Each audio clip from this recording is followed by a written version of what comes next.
Human beings are social creatures, and we rely and depend upon each other all the time within our relationships. There's always some form of give and take that's at play.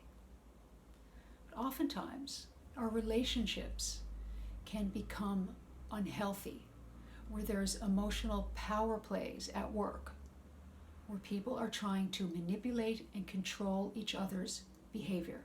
So we would define this as a codependent relationship. Manipulation and controlling behavior, using our power over another person to get our way, or manipulating that other person on an emotional level to try and control them. An interdependent and healthy relationship, on the other hand, is where the two individuals are standing on their own. They know who they are. They know what their values are. They are holding true to their value system. They are excellent communicators. Somebody who is balanced within their energy has no problem stating how they feel and what they think about something. So when you have two people in this balanced state, they can have a wonderful relationship with a lot of joy and connectedness, because it doesn't have those strings of control and dependency that constantly pull at the relationship and make the relationship difficult to endure in the same way that so many relationships are. Codependent relationships are very painful because we feel attached to another person, and yet at the same time we're constantly being pushed and pulled with regard to dependency that we may have, where there's a power play around the give and take with the intention of controlling the other person. So one way to start examining your relationships, the ones that you care about and want to change, would be to write down the ways that you try to control that other person, and write those down in detail. Are there specific areas that you try to control the other person? Or do you try to control even trivial things that they do on a day-to-day, moment-to-moment basis? Because this is also very telling. The more you try to control another person, the more insecure you feel about that person, and the more dependent you feel with that person emotionally or some other way. That you feel dependent on that person, or that person is providing something for you, or you think that they are.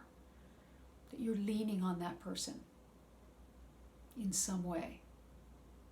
So when you examine these dynamics, you can start to step back and see them for what they are, and start to alter your behavior to create more healthy dynamics, to allow another person to be who they are. And if you have a problem with that and can discuss it, maybe you can come to a new level of understanding with each other. But constantly engaging in manipulation and control is no life to live. And these types of relationships are very upsetting, where we can feel more pain than pleasure. And the second list that you can write is how that other person tries to control you. Write down the specifics. See if you can make a list of specific things that they recently tried to control around your behavior. Does it have to do with specific areas, or is it a more broad type of control?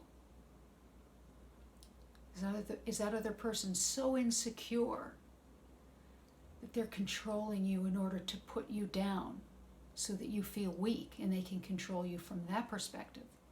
Or is it the control have to do with controlling some specific type of behavior? These are all good things to pinpoint, because when we follow these points of pain and manipulation and control, and we take it back into ourselves and we look at our own insecurities, then you can start to examine, why am I insecure? Have I experienced this type of insecurity in other relationships? How can I start to examine and heal the pain associated with those feelings of insecurity? And when you have two people that are willing to do this, then great change and expansion and transformation can happen. Relationships are our great teachers. But at a certain point, if nothing is changing in the relationship and it's the same dynamic playing out over and over again and you don't feel good about it, this is where you start to examine it. So writing these things down in detail is very helpful, because these are the things you want to get inside and underneath to examine your own motivations, to see if you can link them back to earlier times. Does your relationship partner somehow mirror a parental relationship that you had? Because oftentimes these dynamics, when they're unresolved, they play out over and over again in our relationships with others, and we wonder why we continue to attract the same dynamic over and over again. It's because it's unresolved. A different person with a different face and different circumstances, but the energy dynamic is the same. So by examining it and writing it down on paper and getting real about it and your own insecurities and what you believe to be the other person's insecurities, and examine those control, boundary issues. If someone is pushing their weight and power over you, where is your boundary? Do you have boundaries?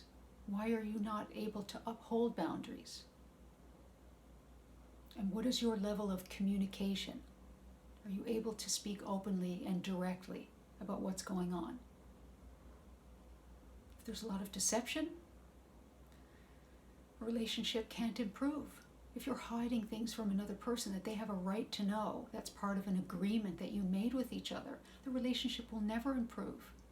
It will always be some form of codependent relationship.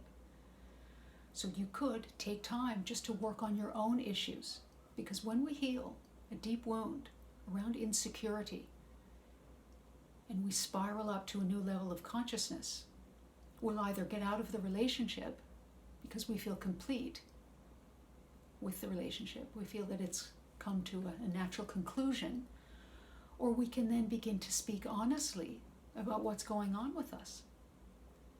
When you've healed an issue and come to terms with various areas of deception in your life, it becomes very easy to speak about it.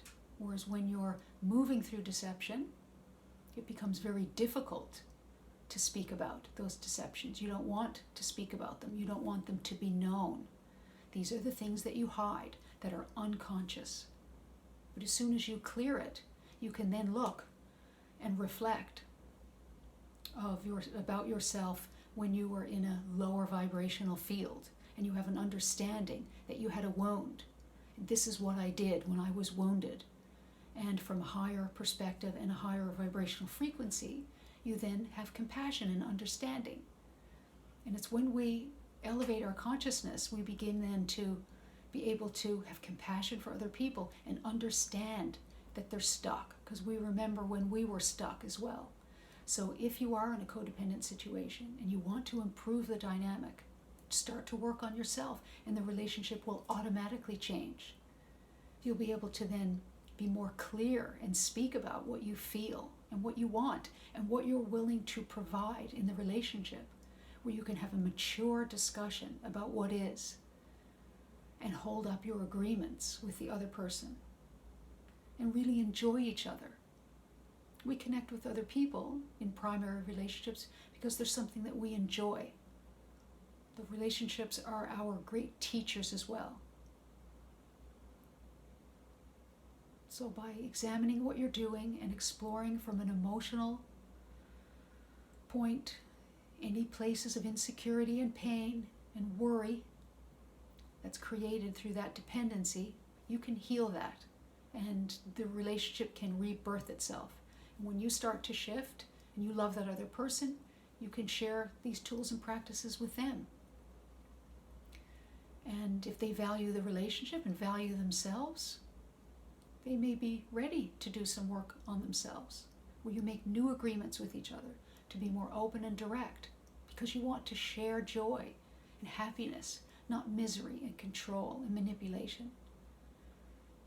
So sometimes people don't even know that healing is available and that they can change these dynamics. That's very often the case. People begin to operate in life from a very wounded place and think that that's just who they are, and it's just the way it is. But that's not true. We really can heal if we're willing to look at our pain and our behavior and take an honest stance with ourselves.